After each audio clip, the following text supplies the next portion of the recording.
আরে ভাই, গ্যালারি তো ফাঁকাই থাকবে। প্রথম টেস্ট শুরু হওয়ার আগেই অত্যন্ত তাচ্ছিল্য আর অহংকার নিয়ে ঠিক এই কথাটিই বলেছিলেন এক অস্ট্রেলিয়ান সাংবাদিক। কিন্তু মাঠের লড়াই শুরু হওয়ার পর ওজি সাংবাদিকদের সেই অহংকারকে এক তুড়িতে উড়িয়ে দিলেন ক্রিকেটপ্রেমী বাঙালি দর্শকেরা। টেস্ট সিরিজ শুরু হওয়ার আগে দ্বিতীয় টেস্টের সব টিকিট বিক্রি হয়ে গেছে। ম্যাচ শুরু হওয়ার 4 দিন আগেই।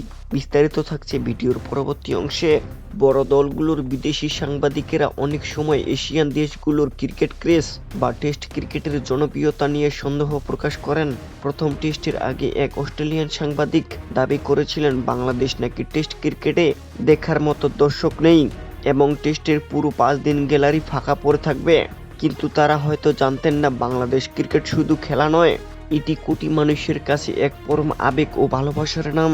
ওজি সাংবাদিকের এই তাচ্ছিল্যপূর্ণ মন্তব্য বাংলাদেশি দর্শকদের জেদ আরো বাড়িয়ে দেয়। প্রথম টেস্টের পর যখন দ্বিতীয় টেস্টের টিকিট বিক্রি শুরু হলো, তখন ঘটল এক অবিশ্বাস্য ঘটনা।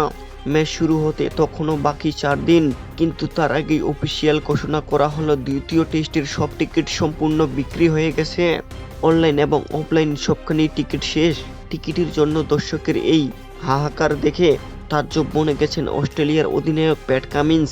ওজি সাংবাদিকের সেই তাচ্ছিল্যর মুখের চেয়ে চমৎকার এবং রাজকীয় জবাব হয়তো আর কিছুই হতে পারত না। বিশ্ব ক্রিকেটের দর্শকের এই অবিশ্বাস্য আবেগ ও উন্মাদনা বাংলাদেশ ছাড়া আর কোথাও দেখা মেলা ভার। ওজি সাংবাদিকের মন্তব্যের এই চমৎকার জবাবকে আপনি কিভাবে মূল্যায়ন করবেন? কমেন্ট করে আপনার মূল্যবান মতামত অবশ্যই আমাদের জানান। ভিডিওটি ভালো লাগলে লাইক দিন এবং আপনার বন্ধুদের সাথে শেয়ার করুন। নিয়মিত বাংলাদেশ ক্রিকেটের সকল প্রকার আপডেট সবার আগে পেতে আমাদের চ্যানেলটি সাবস্ক্রাইব করে পাশে থাকুন। দেখা হবে পরবর্তী ভিডিওতে। ধন্যবাদ।